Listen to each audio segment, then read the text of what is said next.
ड्रामे की स्टार्टिंग होती है और हमें अंडरवर्ल्ड दिखाया जाता है। सबसे पहले हम मिलते हैं कहानी की मेन लीड सैनयान से, जो कि पिछले 10 सालों से अंडरवर्ल्ड में रह रही थी और यहाँ पे एज अ फेरी वुमेन की जॉब कर रही थी ताकि वो अंडरवर्ल्ड के योग्यता अर्जी को हासिल कर सके। योग्यता अर्जित एक कॉइन्स होता था जो कि बहुत ही ज्यादा हार्ड वर्क करने के बाद आपको मिलता था और अगर आपके पास 100 कॉइन हो जाएंगे तो आप उसके थ्रू अंडरवर्ल्ड से वापस अपनी मानव दुनिया में जा सकते हो। सैनयान ने अब तक 99 कॉइन्स जमा कर लिए होते हैं, इसलिए अंडरवर्ल्ड की रानी यामा उसे अपने पास बुलाती है और इसे कहती है कि तुम्हारे कई सारे पूर्वजों ने बहुत ही अच्छे कर्म किए हैं, इसीलिए तुम्हें आखिरी कॉइन्स इकट्ठा करने की कोई जरूरत नहीं है। मैं तुम्हें बिना कॉइन्स के ही वापस मानव दुनिया में भेजना चाहती हूँ। ऐसा कहने के बाद वो मैजिक करती है और इसके बाद वो सैनयान के पास एक सुर्ख लाल कलर का मैजिकल स्पाइडर लिली फ्लावर देती है और कहती है कि ये फ्लावर ही तुम्हारे वापस जाने का रास्ता है। धीरे धीरे इस फ्लावर की पंखुड़ियाँ सूख कर टूट कर गिरना स्टार्ट कर देंगी और जैसे इस फ्लावर की आखिरी पंखुड़ियाँ टूटेगी तुम समझ जाना कि तुम्हारे लिए वापस जाने का रास्ता खुल गया है। सैनयान जैसे ये बातें सुनती है वो अपने पास से एक स्पाइडर फ्लावर अग्नि कुंड में डाल देती है और कहती है कि सारी मेहनत मैंने अकेले की है और मैं ही अकेले फेरी वुमेन बनकर अंडरवर्ल्ड की योग्यता अर्जी के कॉइन्स इकट्ठा कर रही थी। इसमें अकेला सिर्फ मेरा ही हक बनता है कि मैं वापस मानव दुनिया में जाऊं। मेरे साथ किसी और को जाने की कोई जरूरत नहीं है। ऐसा कहते हुए वो पिछले कुछ दिनों के बारे में सोचती है जहाँ पे हम सैनयान को देखते हैं जो कि अभी अभी विषमृत की नदी पर आत्माओं को पार कराने के बाद वापस आई थी, जिस वजह से इसकी हालत बहुत ही ज्यादा खराब हो गई थी। इसे बहुत ही ज्यादा दर्द हो रहा था लेकिन वो अपने दर्द के बारे में नहीं सोचती है। उसे तो इस बात की खुशी होती है कि उसे सिर्फ एक कॉइन जमा करना है, उसके बाद वो अपने हस्बैंड के साथ वापस अपनी दुनिया में जा सकती है और वो अपने हस्बैंड के साथ खुशी के साथ रहने के लिए ऐसे 1000 कुर्बानियां दे सकती है। ऐसा सोचती हुए वो अपने हस्बैंड से मिलने के लिए जाती है, लेकिन जैसे वो दरवाजे को खोलती है वो देखती है उसका हस्बैंड, जिसका नाम जीसियान होता है, वो किसी और लड़की के साथ बहुत ही ज्यादा क्लोज है। सैनयान ये देखकर शॉक्ड में होती है। तभी वो दोनों को किस करते हुए देखती है और उन्हें रोकने के लिए वो घर के अंदर चली जाती है। जीसियान इस समय एक छोटे भूत के साथ होता है और इस लड़की का नाम लियू होता है। सैनयान जब लियू को देखती है तब जीसियान से क्वेश्चन करने लगती है और पूछती है कि बताओ ये लड़की कौन है। जीसियान कहता है कि ये मेरी सेवा करने के लिए आई है और ये चाहती है कि ये मेरी रखेल बने, और वैसे भी तुम तो हमेशा घर से बाहर रहती हो, ये मेरा ख्याल अच्छी तरीके से रख सकती है, इसलिए मैं इसके साथ रहना चाहता हूँ। ये सुनकर वो कहती है कि तुम आखिर मेरे साथ ऐसा कैसे कर सकते हो, तुम ही चाहते थे कि हम दोनों वापस अपनी दुनिया में जाएं, जिसके लिए तुम्ही ने मुझसे कहा था कि मुझे विषमृत नदी पे आत्माओं को पार कराना चाहिए, जिसके लिए मैं हमेशा घर से बाहर रहती हूँ और बहुत ही ज्यादा पीड़ा भी सहती हूँ, लेकिन तुमने मुझे ऐसे समय पे धोखा दिया जब मैंने 99 कॉइन्स प्राप्त कर लिए हैं। ये सुनकर लुई कहती है कि मुझे ऐसा नहीं लगता है कि तुमने 99 कॉइन्स प्राप्त कर लिए होंगे, क्योंकि मेरे पतिदेव ने मेरी सुंदरता को बढ़ाने के लिए उस कॉइन से उसने मेरे लिए जादुई गोलियां खरीद ली है। और ऐसा कहते हुए वो उसके सामने जादुई गोलियां खाकर दिखाती है। ये देखकर तो सैनयान को बहुत ही ज्यादा गुस्सा आता है। वो कहती है कि तुम आखिर ऐसा कैसे कर सकते हो, मैंने 10 सालों से बहुत ही ज्यादा मेहनत की है तब जाके मैं इन कॉइन्स को हासिल कर पाई हूँ और तुम ऐसे ही इन सारी चीजों को व्यर्थ कर रहे हो। अब उसे बहुत ही ज्यादा गुस्सा आ रहा होता है, इसलिए वो आसपास की चीजों को तोड़ना स्टार्ट कर देती है, लेकिन इससे जीसियान को गुस्सा आ जाता है और वो उसे थप्पड़ लगा देता है और उसे कहता है कि मैं तुम्हारे सैन फैमिली का कोई गुलाम नहीं हूँ और ये इंसानों की दुनिया नहीं है, हम इसमें अंडरवर्ल्ड में हैं और मैं यहाँ का द्वारपाल बन गया हूँ, तो मुझसे एटीट्यूड दिखाने की कोई जरूरत नहीं है। ये सुनकर वो कहती है कि ये जॉब भी तुम्हें मेरी वजह से मिली थी। जीसियान कहता है कि मुझे नहीं पता और ऐसा कहते हुए वो उसके पास आता है और एक टी कप लेता है और सैनयान के चोट लगे हाथ पे उसे रखता है और रगड़ने लगता है और कहता है कि तुम्हारे लिए अच्छा होगा कि तुम लिव के साथ अच्छे से रहो, देखो वो कितनी ज्यादा डर गई है, तुम उससे माफी मांगो और उसे चाय पिलाओ ताकि सारी चीजें यहीं पे खत्म हो जाए। लेकिन सैनयान ऐसा करने से साफ साफ मना कर देती है और तभी सैनयान की नजर लिव की कमर पे जाती है, जहाँ पे वो देखती है कि जीसियान ने उसी के जैसे कमरबंद लिव को दिया है और वो उसके बारे में सोचने लगती है। जब ये दोनों इंसानी लोग में थे तब सैनयान बहुत ही ज्यादा अमीर हुआ करती थी और जीसियान बहुत ही गरीब हुआ करता था, लेकिन फिर भी सैनयान उसे पसंद करती थी, इसलिए वो उससे शादी करना चाहती थी और जीसियान इस बात से काफी ज्यादा खुश था। वो उससे कहता है कि मैं इतना ज्यादा अमीर तो नहीं हूँ कि मैं तुम्हारे नखरे उठा सकूं, लेकिन मेरा दिल बहुत ही ज्यादा साफ है, इस दिल में हमेशा तुम ही रहोगी। ये सारी बातें वो सोचती है और कहती है कि उस वक्त तो तुमने कहा था कि तुम्हारा दिल सिर्फ मेरे लिए है, लेकिन यहाँ पे आने के बाद तुम मुझे धोखा दे रहे हो। ये सुनकर जीसियान अपने दिल की बातें बताने लगता है। वो बताता है कि वो कभी भी इंसानी दुनिया में जाना नहीं चाहता था, क्योंकि उसे पता था कि वहाँ पे सैनयान उससे बहुत ही ज्यादा अमीर है, इसलिए इंसानी दुनिया में जाने के बाद उसे सैनयान का गुलाम की तरह जीना होगा, क्योंकि उसकी फैमिली भी गरीब है। इसीलिए वो जीसियान जानबूझकर सैनयान के कॉइन्स को खत्म कर रहा होता है ताकि ये दोनों वापस इंसानों की दुनिया में ना जा सके। सैनयान को जब ये पता चलता है तब उसे काफी बड़ा झटका लगता है। वो उसे हमेशा के लिए अपना रिश्ता तोड़ देती है और कहती है कि मुझे तुम्हारे जैसे इंसान के साथ रहने की कोई जरूरत नहीं है, और फिर वो वहाँ से जाने लगती है। उसे जाते हुए देखकर लुई अपने आप को अच्छा दिखाने के लिए जीसियान से कहती है कि तुम्हें उसके साथ इस तरीके से बिहेव नहीं करना चाहिए। ये सुनकर जीसियान कहता है कि तुम मुझे नहीं जानती हो, मुझे पता है कि अंडरवर्ल्ड में मेरी सिवा उसका यहाँ पे कोई भी नहीं है, इसलिए वो फिर से मेरे पास वापस जरूर आएगी, इसलिए मुझे उसे मनाने की कोई जरूरत नहीं है। लेकिन सैनयान तो अंडरवर्ल्ड की दुनिया छोड़ने के लिए सीधा किंग के पास चली जाती है। वो रानी यामा से और नए काम मांगती है, लेकिन रानी यामा तो उसे बिना किसी कॉइन्स के वापस से इंसानों की दुनिया में भेजने का डिसीजन ले लेती है। लेकिन जब वो देखती है कि सैनियन ने एक फ्लावर को अग्नि कुंड में डाल दिया है, तब वो इसके बारे में पूछती है और कहती है कि तुम हमेशा से अपने हस्बैंड के साथ इस दुनिया से वापस जाना चाहती थी, तो आखिर तुमने एक फ्लावर को अग्नि कुंड में क्यों डाल दिया? ये सुनकर सैनियन कहती है क्योंकि वो इसके लायक नहीं है और मैं नहीं चाहती हूँ कि वो मेरे साथ वापस इंसानों की दुनिया में जाए। रानी यामा कहती है कि ठीक है, जो फ्लावर मैंने तुम्हें दिया है, आज से उस फ्लावर को हमेशा तुम अपने पास रखना। धीरे धीरे उसमें से पंखुड़ियां झड़ती जाएंगी और जैसे ही सारी पंखुड़ियां झड़ जाएंगी तुम्हारे लिए दरवाजा ओपन हो जाएगा। सैनियन भी ये सारी बातें सुनते हुए वहाँ से चली जाती है और उसके बाद सीधा वो उस जगह पे जाती है जहाँ पे उसने अपने हस्बैंड के लिए शादी के दिन के लिए एक तोहफा बनाया था। वो उस तोहफे को भी वापस कर देती है और वहाँ से जाने लगती है, लेकिन तभी उसकी मुलाकात जीशियान और लिव से हो जाती है। जीशियान जब उसे देखता है तब सैनियन को एक और मौका देता है और कहता है कि मैं तुम्हें एक मौका देता हूँ, क्या तुम मेरे साथ चलोगी? लेकिन सैनियन तो उस पर बहुत ही ज्यादा गुस्सा होती है। वो कहती है कि मुझे तुम्हारी कोई जरूरत नहीं है। ये सुनकर जीशियान को बड़ा ही बुरा लगता है। वो सैनियन से कहता है कि यहाँ पे तुम किसी बड़े बाप की बेटी नहीं हो जो तुम्हारे हर कोई नखरे उठाएगा। यहाँ पे तुम एक सिंपल सी सैनियन हो और अगर तुम मेरे साथ जाने से मना कर देती हो तो यहाँ पे ऐसे काफी सारे भूत हैं जो कि तुम्हारे हुस्न के दीवाने हैं, वो एक पल में ही तुम्हें नोच खाएंगे। तभी लिव एक भूत को इशारा करती है और वह भूत जाकर सैनियन को पीछे से पकड़ लेता है और उसे बुरी तरीके से टच करने लगता है और उसे अपने साथ रात गुजारने के लिए भी कहता है। सैनियन को इससे बड़ा गुस्सा आता है और वो उसे धक्का दे देती है। फिर वो उसे जैसे मारने वाली होती है, जीशियान उसे रोक लेता है और तभी लिव एक भूत के ऊपर गिर जाती है जिसका नाम ली होता है और वो उसके साथ भी बुरी हरकतें करने लगता है और कहता है कि मेरे साथ जाम पियो। ये सुनकर वो जीशियान से मदद मांगती है।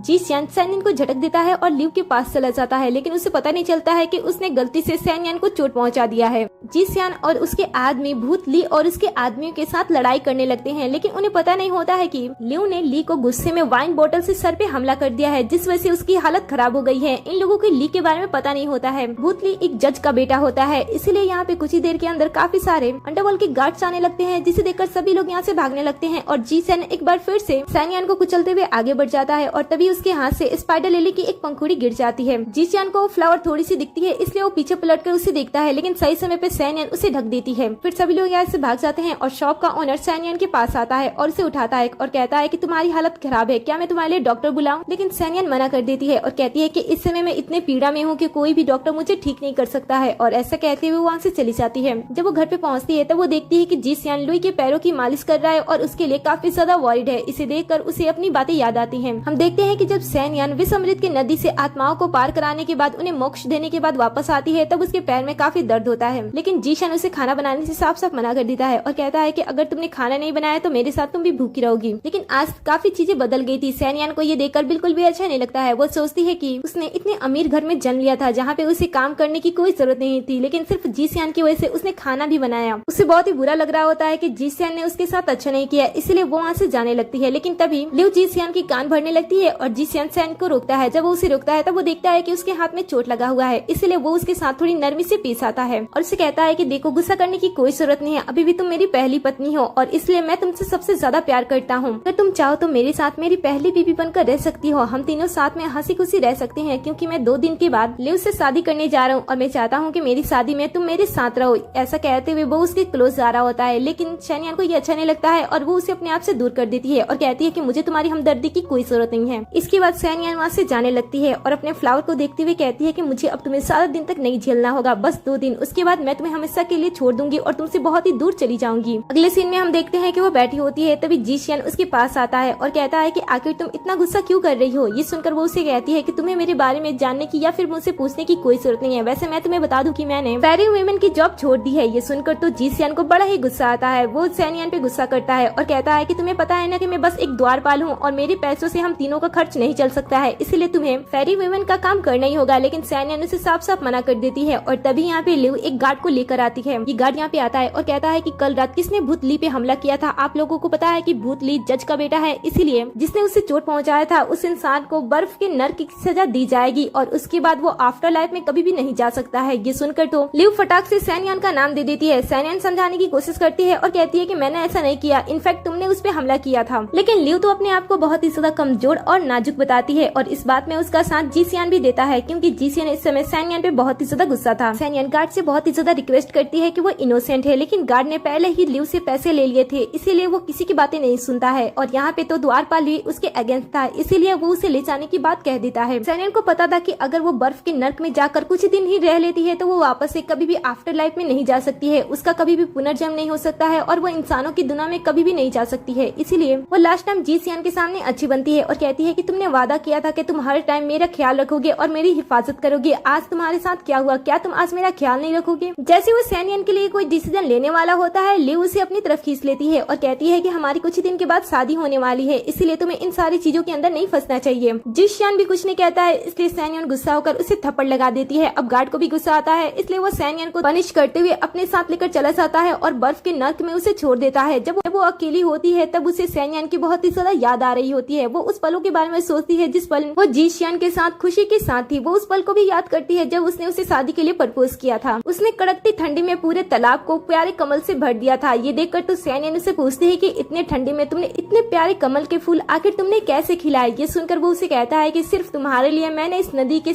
सारे पानी को एक ऐसे झरने से कनेक्ट कर दिया है जिस झरने में हमेशा गर्म पानी आता है और वो काफी नॉर्मल होता है, और ये मैंने सिर्फ और सिर्फ तुम्हारे लिए ही किया है। वो उसे एक कमल का फूल देते हुए उसे शादी के लिए प्रपोज करता है और कहता है कि क्या तुम मुझसे शादी करोगी? तब सैनियन भी शादी के लिए हाँ कर देती है। इस समय नर्क के बर्फ में सैनियन को वो प्यारी बातें याद आ रही होती हैं और वो अपने पास से स्पाइडर लिली बाहर निकालती है और कहती है कि ज्यादा दिन नहीं, अगर मैं यहाँ पे किसी तरीके से निकल जाती हूँ तो उसके बाद यहाँ पे मुझे सिर्फ एक ही दिन रहना होगा, उसके बाद मैं तुम्हें कभी नहीं देख पाऊंगी। तभी यहाँ पे एक गार्ड आता है। गार्ड को देखते ही सैनियन उससे कहती है कि मैं बेगुनाह हूँ। गार्ड कहता है कि हाँ तुम बेगुनाह हो क्योंकि तुम्हारे लिए किसी ने गवाही दी है। ये सुनकर सैनियन को एक पल के लिए लगता है कि शायद जी सियान ने ही उसकी जान बचाई होगी, उसे नहीं उसके लिए गवाही दी होगी। इसीलिए वो पूछती है कि वो पर्सन कौन है। तब गार्ड उसे बताता है कि जहाँ पे ये लड़ाई हुई थी वहाँ के मालिक ने तुम्हारे लिए गवाही दी है। फिर सैनियन को समझ में आता है कि आखिर जी सियान उसके लिए गवाही कैसे दे सकता है, वो तो लिव के साथ शादी कर रहा होगा ना। फिर वो वहाँ से निकल जाती है। अब आखिरी दिन होता है। सैनियन अपने फ्लावर के साथ बाहर होती है और अब उसके पास सिर्फ एक ही कली बची थी क्योंकि उसके पास अब सिर्फ आज का ही दिन था। और तभी वो सामने से जी सियान को शादी की ड्रेस में देखती है।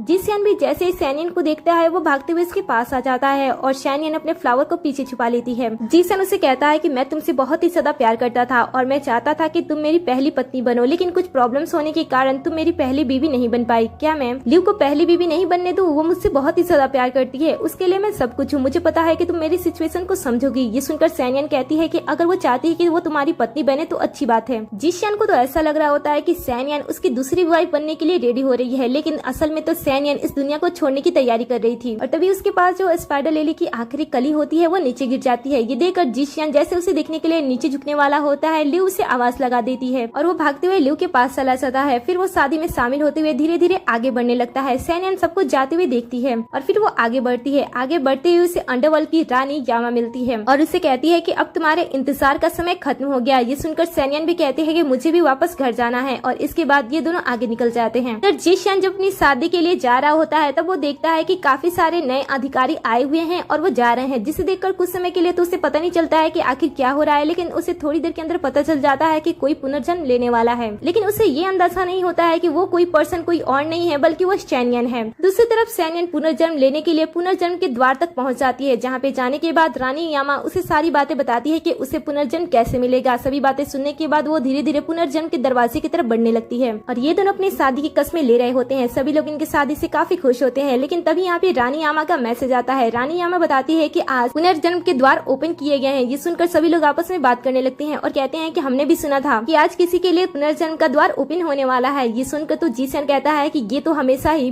भूत फेस्टिवल के दिन ओपन होता है ना, जहाँ पे काफी सारे लोग पुनर्जन्म लेते हैं, लेकिन आज ऐसा क्यों हो रहा है। ये सुनकर कुछ लोग कहते हैं कि शायद आज जो पर्सन पुनर्जन्म लेने वाला है वो बहुत ही ज्यादा अच्छा है और उसने बहुत ही ज्यादा नेकियां की हैं, इसीलिए उसके लिए आज स्पेशली पुनर्जन्म के द्वार को ओपन किया गया है। और फिर सभी लोग बहुत ही ज्यादा एक्साइटेड हो जाते हैं और कहते हैं कि उन्होंने कभी भी ऐसे पुनर्जन्म के दरवाजे को नहीं देखा है, इसलिए वो उसे देखने के लिए शादी के समारोह को छोड़कर वहाँ से चले जाते हैं। इस बात से लिव को काफी ज्यादा गुस्सा आता है और वो रानी के मैसेज को बीच से ही हटा देती है और कहती है कि आखिर वो कौन है जिसकी वजह से मेरी शादी खराब हो रही है। लेकिन फिर वो सारी बातों को छोड़कर अपनी शादी की कस्में खाने लगती है। दूसरी तरफ सैनियन भी पुनर्जन्म के दरवाजे की तरफ धीरे धीरे बढ़ने लगती है और तभी उसे जी सियान के दिए हुए हेयर पिन के बारे में याद आता है। वो उसे लेती है और उसे फेंक देती है और कहती है कि अब मुझे यहाँ के लोगों के साथ रिश्ता बनाने की कोई जरूरत नहीं है। ये एक आखिरी चीज थी जिसने मुझे जी सियान ने दी थी, इसे भी मैं यहीं पे छोड़ के जा रही हूँ और अब से मैं अपने पेरेंट्स और अपने भाई के साथ रहूंगी। ऐसा कहते हुए वो धीरे धीरे और भी ज्यादा उसके क्लोज जाने लगती है। इधर ये दोनों अपनी शादी की कस्में ले रहे होते हैं, लेकिन तभी अचानक से सैनियन का वो पेंडेंट जिसे जी सियान ने उसे दिया था वो टूट जाता है। इसे देखकर जी सियान को कुछ अजीब सी फीलिंग आती है और वो एक पल के लिए सोचता है कि क्या वो पर्सन जो पुनर्जन्म ले रहा है वो सैनियन हो सकती है। इसलिए वो अपनी शादी के समारोह को बीच में ही छोड़कर और लिव को को धक्का देते हुए वो देखने के लिए चला जाता है, जहाँ पे वो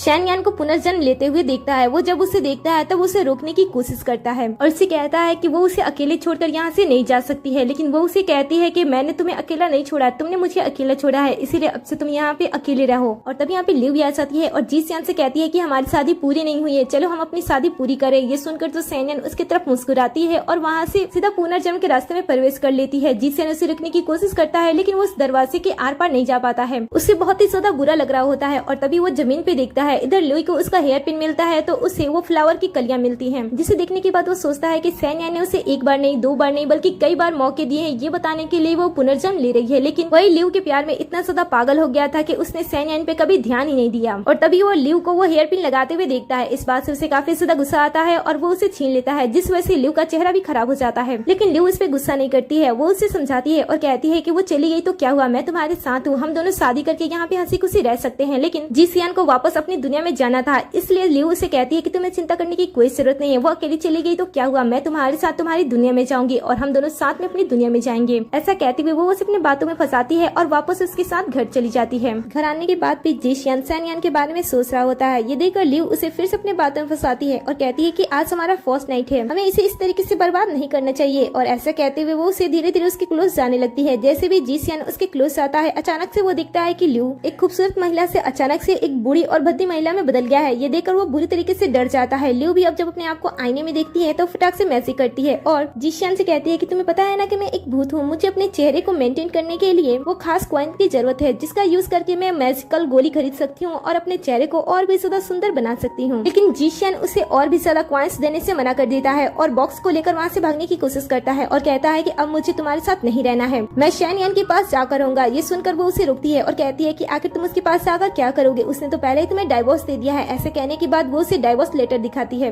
जीसियान उसे देखने के बाद भी कहता है कि मुझे फर्क नहीं पड़ता है, लेकिन मैं तुम्हारे जैसी बूढ़ी और बेकार जैसी भूतनी के साथ नहीं रह सकता हूँ, मैं वापस जाकर रहूंगा। और ऐसा कहने के बाद वो उसे धक्का देते हुए वहाँ से भाग जाता है। दूसरी तरफ हम शैनयान को देखते हैं। जब उसे होश आता है तब वो अपने आप को इंसानों की दुनिया में देखती है और सही सलामत देखती है। वो बहुत ही ज्यादा खुश होती है। तभी उसकी माँ और उसके भाई साव उसे मिलने के लिए आते हैं और कहते हैं कि हमें बहुत ही ज्यादा खुशी है कि तुम होश में आ गई हो, तुम्हें पता है कि तुम पिछले 10 दिनों से ऐसे ही सो रही थी। ये सुनकर शैनयान को समझ में आ जाता है कि यहाँ का एक दिन नर्क की दुनिया का 1 साल होता है। वो यहाँ पे आने के बाद काफी खुश होती है और अपनी माँ को सीने से लगा लेती है। फिर उसके बाद वो जीसियान के बारे में पूछती है। उसकी माँ उसे बताती है कि तुम्हें तो पता है कि तुम्हारा एक्सीडेंट तुम्हारी शादी के दिन हुई थी, जब तुम्हें डोली में बैठाकर शादी के लिए लेकर जाया जा रहा था, तब तुम्हारा और जीसियान का एक्सीडेंट हो गया था, जिस वजह से तुम्हारी ये हालत हो गई। और जीसियान की हालत तो बहुत ही ज्यादा खराब है। डॉक्टर ने बताया कि अगर जीसियान को होश भी आ जाता है तब भी वो अपने पैरों पे चल नहीं सकता है, क्योंकि उसके पैर पूरी तरीके से खराब हो गए हैं। इसके बाद माँ और भाई दोनों मिलकर शैनयान को समझाने लगते हैं और कहते हैं कि हमें पता है कि तुम जीसियान से बहुत ही ज्यादा प्यार करती हो, लेकिन अब वो पहले की तरह नहीं रहा, अच्छा होगा कि तुम उसके साथ अपना रिश्ता तोड़ दो। इनकी बातें सुनने के बाद शैनयान सोच में पड़ जाती है और कहती है कि उससे रिश्ता तो मैं कब का तोड़ के आ गई हूँ, और अगर ये दोनों चाहते हैं कि मैं उसके साथ रिश्ता ना रखूँ तो मैं नहीं रखूंगी। और फिर वो अपनी माँ और भाई से कहती है कि आप सब जैसा चाहते हो वैसा ही होगा। ये सुनकर भाई कहता है कि तुम्हें ज्यादा चिंता करने की कोई जरूरत नहीं है, हमारे पास इतने सारे पैसे हैं कि हम उनका मुंह बंद कर सकते हैं, हम उनके परिवार को इतने सारे सोने चांदी जवाहरात दे सकते हैं कि वो कभी भी अपना मुंह नहीं खोलेंगे। इधर हम अंडरवर्ल्ड की रानी यामा के पास जीसियान को देखते हैं। यहाँ पे जीसियान आने के बाद रानी से बात करता है कि उसे भी इंसानों की दुनिया में वापस भेज दिया जाए और उसके बाद जितने भी कॉइन्स होते हैं वो उनका यूज करता है। लेकिन रानी यामा उसे इंसानों की दुनिया में जाने से साफ साफ मना कर देती है। जीसियान उससे कहता है कि मैं अपनी पत्नी से बहुत ही ज्यादा प्यार करता हूँ, इसलिए मैं उसके पास जाना चाहता हूँ, मैं उसे ढूंढ कर वापस आ जाऊंगा। ये सुनकर रानी उससे कहती है कि वो अपनी मर्जी से उस दुनिया में गई है और तुम्हें इंसानों की दुनिया में जाकर तुम्हें उसे वापस लाने की कोई जरूरत नहीं है। तुम्हें पता है कि उसने इंसानों की दुनिया में जाने के लिए कितनी ज्यादा कोशिश की है, वो हमेशा ही ऐसे काम किया करती थी जिससे उसे बहुत ही ज्यादा दर्द हुआ करता था, लेकिन फिर भी वो तुम्हारे साथ जाना चाहती थी, लेकिन तुमने उसे धोखा दिया, इसलिए उसने तुम्हें यहीं पे छोड़ दिया। ये सुनकर वो कहता है कि नहीं, ऐसी कोई बात नहीं है, हम दोनों तो अभी भी शादी में है। ये सुनकर रानी यामा को गुस्सा आता है। वो कहती है कि मुझसे झूठ बोलने की कोशिश भी मत करना, मुझे पता है कि उसने तुम्हें डाइवोर्स दे दिया है। और फिर रानी यामा गार्ड्स को बुलाती है और जीसियान को वहाँ से हटाने के लिए कहती है। ये वहाँ से हट जाता है, लेकिन वो उस द्वार के पास जाता है और उसके अंदर जाने की कोशिश करता है, लेकिन बार बार कोशिश करने के बाद भी वो अंदर नहीं जा पाता है। इस वजह से वो बहुत ही ज्यादा अपसेट हो जाता है और रोने लगता है। तभी हम एक लड़की को देखते हैं जो कि छुपकर उसे देख रही होती है। ये लड़की यहाँ की डायन होती है, जिसे जीसियान पे अफसोस आ जाता है। वो उसे देखती है और उसके पास आती है और उसे पूछती है कि तुम यहाँ पे ऐसे क्यों रो रहे हो, तुम इस दरवाजे से बिना अनुमति के वापस नहीं जा सकते हो, अच्छा होगा कि तुम यहाँ से वापस चले जाओ। लेकिन जीसियान यहाँ से जाने का नाम ही नहीं लेता है। वो अपनी प्रेम कहानी डायन को सुनाता है और वो बताता है कि वो जीसियान से कितना बहुत ज्यादा प्यार करता है। वो अपनी गलतियों के बारे में इसे नहीं बताता है। इस वजह से इस डायन को जी सियान पे अफसोस आ जाता है। इसलिए वो उसे कहती है कि अगर तुम वापस इंसानों की दुनिया में जाना चाहती हो तो एक रास्ता है, चिंता मुक्त पूल। अगर तुम उस पूल के पानी से इंसानों की दुनिया में जाना चाहते हो तो तुम जा सकते हो, लेकिन इससे तुम्हें बहुत ही बड़ा खतरा हो सकता है। तुम इंसानों की दुनिया में जाने से पहले ही मर सकते हो, नहीं तो तुम्हारी बॉडी अब नॉर्मल हो सकती है। ये सुनकर वो कहता है कि मुझे चिंता करने की कोई जरूरत नहीं है, मैं बस इंसानों की दुनिया में जाना चाहता हूँ और इसके लिए मैं कुछ भी कर सकता हूँ। ये सुनकर डायन उसे उस पुल का रास्ता बता देती है। इसके बाद वो उस पुल से जाने की कोशिश करता है, लेकिन तभी उसकी हालत खराब होने लगती है और लिव भी यहाँ पे आ जाती है। वो उसे रोकती है और कहती है कि तुम हमेशा इस सैनयान की याद में बहुत ही ज्यादा ड्रिंक करते हो, जिस वजह से तुम्हारी हालत भी खराब हो गई है। और इसके बाद वो उसे एक मेडिसिन देखती है ताकि वो ठीक हो जाए, लेकिन वो उस दवा को फेंक देता है और कहता है कि तुम्हें मेरी चिंता करने की कोई जरूरत नहीं है, क्योंकि मैं तुम्हारा कोई भी नहीं हूँ। ये सुनकर वो कहती है कि अब तो सैनयान भी यहाँ से चली गई है और तुम भी यहाँ पे रहना चाहते थे, हम दोनों साथ में एक दूसरे के साथ हंसी खुशी से नहीं रह सकते हैं। देखो मेरा फेस भी सही हो गया है। लेकिन जी सियान तो लुई के साथ रहना ही नहीं चाहता था। वो उसे धक्का देता है और पानी में कूद जाता है। दूसरी तरफ हम सैनयान को देखते हैं, वो अपनी माँ से बात कर रही होती है। तब यहाँ पे दासी भागते हुए आती है और सैनयान को बताती है कि जी सियान के पेरेंट्स आए हैं और काफी गुस्से में हैं। सैनयान कहती है कि उन दोनों को अंदर लेके आओ। जी सियान के पेरेंट्स अंदर आते हैं, लेकिन वो काफी गुस्से में होते हैं क्योंकि उन्हें ऐसा लग रहा होता है कि उनके बेटे के साथ जो कुछ भी हुआ है वो सैनयान की वजह से ही हुआ है। इसीलिए वो बहुत ही ज्यादा गुस्सा कर रहे होते हैं। सैनयान के भाई और उसके पिताजी उन्हें समझाने की कोशिश करते हैं और कहते हैं कि देखिए आपका बेटा तो होश में भी नहीं आया है, इसलिए अच्छा होगा कि आप पैसे लेकर ये सारी चीजें खत्म कर दो। लेकिन ये लोग पैसे लेने से साफ साफ मना कर देते हैं। ये सुनकर सैनयान अपनी माँ के कानों में कुछ बात करती है और वहाँ से बाहर निकलती है। जैसे ही जी सियान के पेरेंट्स सैनयान को देखते हैं वो डर से घबरा जाते हैं क्योंकि उन्हें ऐसा लग रहा होता है कि सैनयान मर गई है। सैनयान उनसे कहती है कि आप सबने कहा है कि आप सबको पैसे नहीं चाहिए, मतलब कि आप दूसरी चीजें ले सकते हो। ऐसा कहने के बाद वो अपने सेवकों को बुलाती है। सेवक अपने हाथ में एक बड़े से बॉक्स के साथ बाहर आते हैं जिसके अंदर हीरे, मोती, जवाहरात, मोतिया काफी सारी चीजें होती हैं, जिसे देखकर तो ये दोनों एक पल में ही पिघल जाते हैं और सारी चीजें लेकर बातों को यहीं पे खत्म कर देते हैं। लेकिन घर पे जाने के बाद और अपने बेटे को देखने के बाद उनके मन में और भी ज्यादा लालच आने लगता है। वो कहते हैं कि हमें अपने बेटे के लिए और भी ज्यादा पैसे मांगने चाहिए थे क्योंकि वो बहुत ही ज्यादा अमीर है। और तभी वो देखते हैं कि उनका बेटा होश में आ गया है। ये देखकर वो काफी खुश होते हैं। जी सियान को भी वापस आकर काफी ज्यादा खुशी होती है। लेकिन जैसे वो सैनयान से मिलने के लिए आगे बढ़ता है वो देखता है कि उसका पैर काम नहीं कर रहा है, लेकिन फिर भी वो वैसे ही लंगड़ते हुए सैनयान को ढूंढने के लिए चला जाता है, जहाँ पे उसे मिसअंडरस्टैंडिंग हो जाती है और एक दूसरी लड़की को वो सैनयान समझकर उसे गले लगा देता है। ये देखकर लोगों को बिल्कुल भी अच्छा नहीं लगता है और लोग उसे बुरी तरीके से पीटने लगते हैं। सैनयान भी पास से गुजर रही होती है जो कि जी सियान को सही सलामत देख लेती है। इसके बाद वो घर पे जाकर अपने भाई को अंडरवर्ल्ड में जो कुछ भी हुआ था वो सारी बातें बता देती है और कहती है कि क्या तुम मुझ पे विश्वास करते हो। ये सुनकर वो कहता है कि हाँ क्यों नहीं, मैं तुम्हारा भाई हूँ, मैं तुम पर क्यों नहीं विश्वास करूंगा, लेकिन जो बात तुमने जी सियान के बारे में बताया उससे मुझे बहुत ही ज्यादा गुस्सा आ रहा है। आखिर वो तुम्हारे साथ ऐसा कैसे कर सकता है। जब वो होश में आएगा तो मैं उसे अच्छी तरीके से सबक सिखाऊंगा। ये सुनकर सैनयान कहती है कि मुझे ऐसा लग रहा है कि शायद वो होश में आ गया है। ये सुनकर तो वो उसे सबक सिखाने के लिए आगे बढ़ता है, लेकिन सैनयान उसे रोकती है और कहती है कि मैं कुछ सोच रही हूँ, मैं जैसा कहूंगी तुम वैसा ही करना। ये सुनकर उसका भाई कहता है कि ठीक है। इसके बाद वो अपने गार्ड सबसे कह के जी सियान को अपने पास बुलाता है।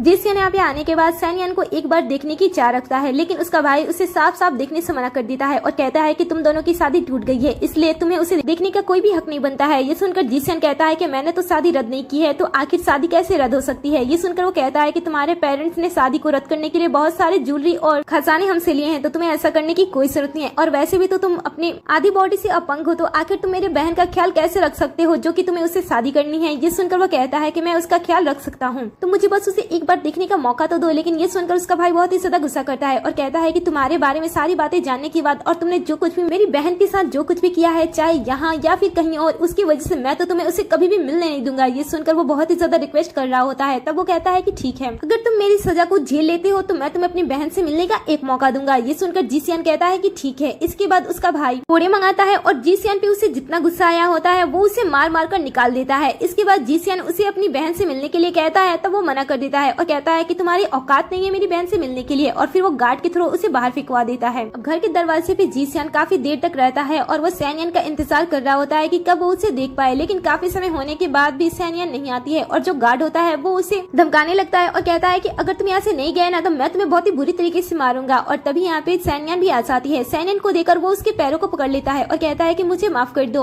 सैनयान कहती है कि मैं तुम्हें माफ करने वाली कौन होती हूँ, आगे हमारे बीच में रिश्ता क्या है। ये सुनकर वो कहता है कि हम दोनों हस्बैंड वाइफ हैं। सैनयान कहती है कि जितना मुझे याद है, चाहे वो इस दुनिया की बात हो या फिर उस दुनिया की बात हो, मैंने दोनों जगह से अपने रिश्ते तुम्हारे रिश्ते के साथ तोड़ दिए हैं, तो आखिर फिर तुम किस रिश्ते से मुझे अपनी वाइफ बुला रहे हो। मैं तुम्हारी वाइफ नहीं हूँ, तुम्हारी वाइफ शायद नर्कलोक में हो सकती है, उससे जाकर तुम मिलो जिससे तुमने शादी की थी। ये सुनकर वो अपने शादी के बारे में सोचता है और कहता है कि नहीं, मैंने शादी शादी नहीं की थी, तुम जैसा सोच रही हो ऐसा कुछ नहीं है। वो तो बहुत ही ज्यादा बुरी थी, उसने मेरा बहुत ही ज्यादा यूज किया है, इसलिए मैंने उसे वहीं पे छोड़ दिया है और अब से मेरी जिंदगी में सिर्फ और सिर्फ तुम ही हो। लेकिन शैनियन इस बार उसकी बातों में नहीं फंसती है और उसे छोड़कर वहाँ से चली जाती है। लेकिन जीशियन इतनी आसानी से मानने वाला नहीं था, वो हमेशा ही शैनियन के घर के बाहर बैठा हुआ उसका इंतजार करता था। कुछ समय के बाद शैनियन ने अपने घर के दरवाजे को ओपन किया, जिससे जीशियन को ऐसा लगा कि शायद शैनियन सब कुछ भूल कर उसके पास आ गई है। लेकिन असल में तो शैनियन ने वो तोहफे को लौटाने के लिए वापस आई थी जिसे उसने दिया था। वो इस दुनिया में भी इसके तोहफे को लौटा देती है और कहती है कि अब हमारे बीच में कोई भी रिश्ता नहीं है, और फिर वो वापस चली जाती है। जीशियन ये सारी चीजें झेल झेल कर बहुत ही ज्यादा परेशान हो गया होता है और उसके पेरेंट्स उसे इस तरीके से देखकर काफी ज्यादा सैन परिवार पर गुस्सा कर रहे होते हैं। इसके परिवार इसके ऊपर जोर डालने लगते हैं और कहते हैं कि जब शैनियन तुमसे शादी नहीं कर रही है तो तुम्हें उसके परिवार के ऊपर मुकदमा चला देना चाहिए, क्योंकि वो तुम्हारे अपंगता की वजह से तुम्हें रिजेक्ट कर रहे हैं। इसीलिए तुम्हारे लिए अच्छा होगा कि तुम्हें उसके परिवार के ऊपर मुकदमा चलाना चाहिए ताकि तुम्हें इंसाफ मिले। ये सुनकर जीशियन कहता है कि ठीक है, मैं ऐसा करूंगा। और तभी इसके परिवार वाले राजघराने से एक पर्सन को बुलाते हैं और उसे काफी सारा पैसा देने के बाद उनसे कहते हैं कि हमारे बेटे को इंसाफ मिलना चाहिए।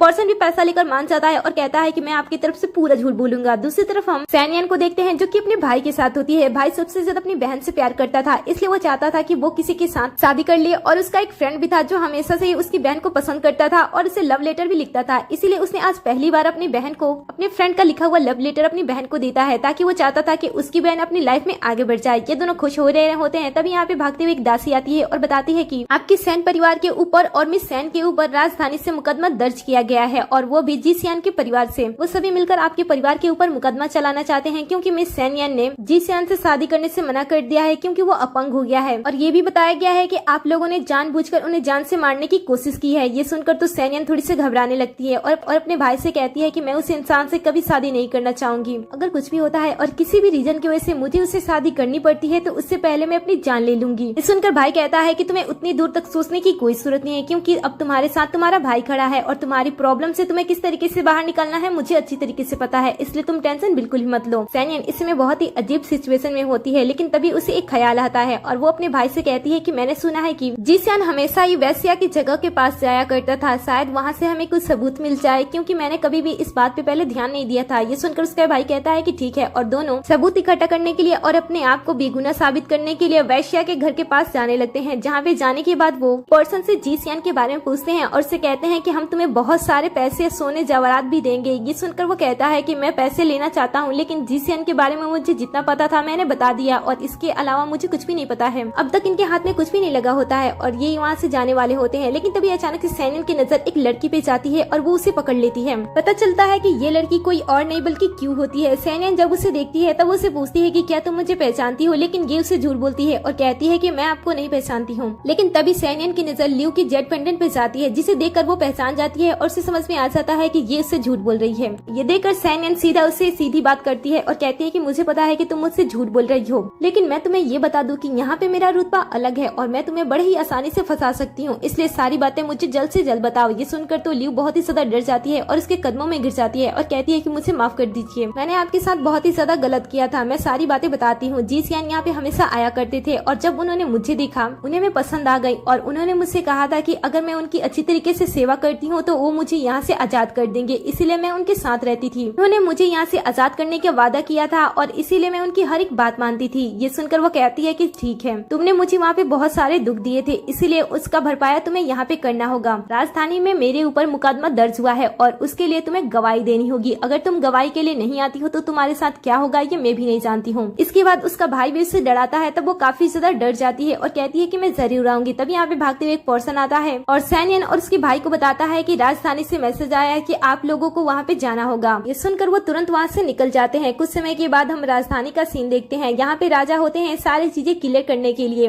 राजा सैनियन से पहले पूछते हैं कि क्या तुम जीशियन को जानती हो, तब वो कहती है कि हाँ मैं जानती हूँ, एक बार हम दोनों की सगाई हुई थी। ये सुनकर राजा कहते हैं कि ठीक है, लेकिन मैं तुम्हें कह रहा हूँ कि तुम दोनों को सगाई पूरी करनी होगी। लेकिन सैनियन सगाई पूरी करने से साफ साफ मना कर देती है। ये सुनकर जिस पर्सन ने पैसे लिए थे वो राजा को उकसाने की कोशिश करने लगता है और कहता है कि ये तो महाराज की भी बातें नहीं सुन रही है। नियम के अनुसार इसे तो 50 कोड़े मारने चाहिए, लेकिन इसकी बदतमीजी की वजह से इसे 80 कोड़े से भी ज्यादा मारना चाहिए। ये सुनकर वो कहती है कि मैं सारे कोड़े सहने के लिए राजी हूँ, लेकिन मैं इस लड़के से शादी नहीं कर सकती हूँ। ये सुनकर तो इसके फैमिली वाले ड्रामा करने लगते हैं कि ये अपंग है, इसीलिए ये लड़की से शादी नहीं करना चाहती है। सभी लोग आपस में फुसफुसाने लगते हैं कि लड़की बहुत ही ज्यादा बदतमीज है। भाई जब आगे बढ़कर अपनी बहन को बचाने की कोशिश करता है तो जिस पर्सन ने पैसे लिए थे वो भाई को भी फंसा देता है। यहाँ जहाँ पे गार्ड आते हैं और उसे पकड़ लेते हैं। सैनियन ये सारी चीजें देखती है और राजा को एक लेटर देती है और कहती है कि इससे आपको पता चल जाएगा कि आपके पास जो खड़ा है वो कितना बड़ा गद्दार है। इसने जी सियान के परिवार से पैसे लेकर मुझे फंसाने की कोशिश की है। सारी चीजें देखने के बाद राजा इतना ज्यादा गुस्सा होता है कि वो उस पर्सन को वहाँ से निकाल देता है और सजा के लिए भेज देता है। इसके बाद वो सैनियन के भाई को भी छोड़ देता है और फिर वो जी सियान के परिवार पे गुस्सा करने लगता है और कहता है कि मैंने तुम्हारे परिवार को अच्छा समझा था, इसलिए तुम्हारे पक्ष में फैसला ले रहा था, लेकिन तुम लोग तो इतने ज्यादा बुरे हो, तुम सब सैनियन के परिवार को फंसाना चाहते हो। मैं तुम सबको ही कड़ी सजा दूंगा अगर सैनियन ने इसमें लिखे सभी बातों को सच साबित कर दिया। फिर वो सैनियन से कहते हैं कि तुमने इसमें लिखा है कि इन लोगों ने तुम्हें जान से मारने की कोशिश की थी, क्या इसके लिए तुम्हारे पास कोई सबूत है? तब वो कहती है कि हाँ, मैं बिना सबूत के किसी पे इल्जाम नहीं लगाती हूँ। और तभी यहाँ पे लियू आ जाती है। लियू को देखते ही जी सियान बहुत ही ज्यादा घबराने लगता है। इसके बाद लियू सारी सच्चाई सबको बताने लगती है और कहती है कि मैं एक वैश्या हूँ। और फिर हम फ्लैशबैक में इनकी कहानी देखते हैं, जहाँ पे हम देखते हैं कि जी सियान कई बार लियू की क्लोज जाने की कोशिश करता है और उसे किस करने की भी कोशिश करता है, लेकिन लियू उसे अपने आप से दूर कर देती है और कहती है कि मुझे पता है कि आपकी जिंदगी में कोई है। सुनकर वो उसे अपने बातों में फंसाने लगता है और कहता है कि प्यार तो मैं उससे करता हूँ, लेकिन तुमसे बहुत ही ज्यादा प्यार करता हूँ, और उससे प्यार तो मैं सिर्फ उसके पैसों के लिए करता हूँ, लेकिन मैं तुमसे दिलो जान से प्यार करता हूँ। तुम्हें पता है कि कुछ ही टाइम के बाद हम दोनों शादी करने वाले हैं, लेकिन मेरे पास एक प्लान है। मैं शादी के दिन उसे जान से मारने की कोशिश करूंगा, सिर्फ और सिर्फ तुम्हारे लिए। अगर वो मर जाती है तो मैं पूरी तरीके से तुम्हारा हंसाऊंगा, क्योंकि उसके मरने के बाद मैं उसकी पूरी प्रॉपर्टी ले लूंगा, क्योंकि शादी के बाद जो कुछ भी उसका है वो तो मेरा ही हो जाएगा ना, इसलिए तब तक तुम मेरा वेट करना। ऐसा कहते हुए वो उसे किस करने लगता है। समय बीता है और इनकी शादी होती है और शादी के दिन सच में सैनियन का एक्सीडेंट हो जाता है, जिस वजह से वो बहुत ही ज्यादा घायल हो जाती है। उसके जीने के दिन बहुत ही ज्यादा कम हो जाते हैं, लेकिन ये सारी चीज देखकर जी सियान को बहुत ही ज्यादा दुख होता है। वो सैनियन को बचाने की कोशिश करने लगता है और इसलिए वो लियू के पास जाता है। जब लियू उसकी ये हालत देखती है तब उसे कहती है कि आखिर तुम इतने ज्यादा वॉरिड क्यों हो? वो मुझे छोड़कर मर नहीं सकती है, क्योंकि अभी तक उसने अपने सारे पैसे मेरे नाम नहीं किए। अगर पैसे मेरे पास नहीं आएंगे तो उसके मरने का क्या फायदा होगा? जी सियान कहता है कि अगर मुझे सैनियन नहीं मिली तो मैं मर जाऊंगा। ये सुनकर लियू कहती है कि तुम्हें मरने की कोई जरूरत नहीं है, और फिर वो उसे एक जादुई गोली देती है और कहती है कि तुम्हें इसे खाने के बाद एक तरीके से मर जाओगे और तुम सैनियन से मिल पाओगे। तुम आखिरी बार उसे देख लो और इसके बाद पूरी तरीके से मेरे हो जाना। ये सुनकर वो उसे कहता है कि तुम्हारे पास ये मेडिसिन कहाँ से आई? तब वो कहती है कि मेरी माँ एक डायन है और वो बहुत ही अच्छी तरीके से मैजिक करती है। सो अब पता चलता है कि ये दोनों कैसे उस दुनिया में पहुंचे थे। सो अब सबके सामने सारी बातें आ जाती हैं और लियू सबके सामने जी सियान के पोल खोल देती है, जिस वजह से सैनियन के भाई को इतना गुस्सा आता है कि वो उसे पीटने लगता है। राजा को भी गुस्सा आता है, लेकिन वो सबको शांत करता है। इसके बाद वो जी सियान के पेरेंट्स को सजा सुना देते हैं। अब बारी आती है जी सियान की, लेकिन वो सैनियन के सामने झुक जाता है और उससे माफी मांगने लगता है और कहता है कि मुझे एक मौका दे दो, लेकिन सैनियन उसकी किसी भी बातों को नहीं सुनती है और अपने भाई के साथ वहाँ से चले जाती है। उसके चले जाने के बाद जी सियान अब देख रहा होता है कि अब उसके हाथ में कुछ भी नहीं लगा है, क्योंकि वो लालच कर रहा था और लालच के चक्कर में उसके हाथ में कुछ भी नहीं लगा। अब राजा भी उसे मौत के घाट उतारने का सजा दे देता है। उसके इसलिए सैनिक उसे ले जाते हैं और उससे जान से मार डालते हैं। मरने के बाद वो वापस से अंडरवर्ल्ड में जाता है, जहाँ पे उसका सामना फिर से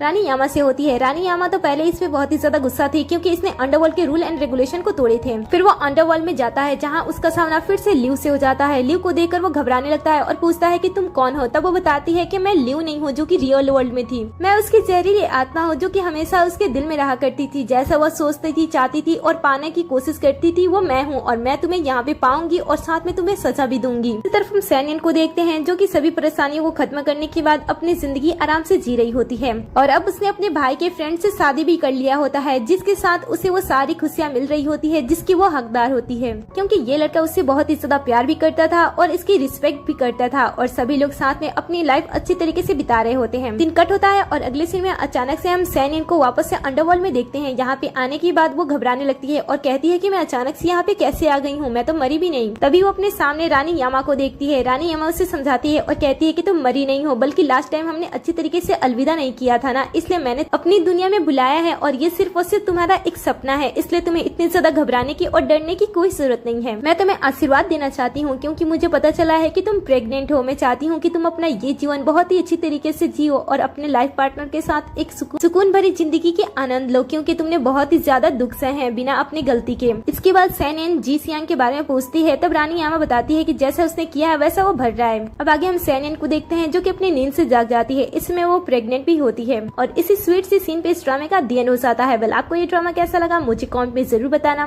कहानी के बेस्ट कैरेक्टर आपको कौन से लगे मुझे कमेंट में जरूर बताना। जाने से पहले वीडियो को लाइक कर दे, साथ ही चैनल को भी सब्सक्राइब कर दे, जिससे कि आप हमारे हर एक वीडियो से अपडेट रहो।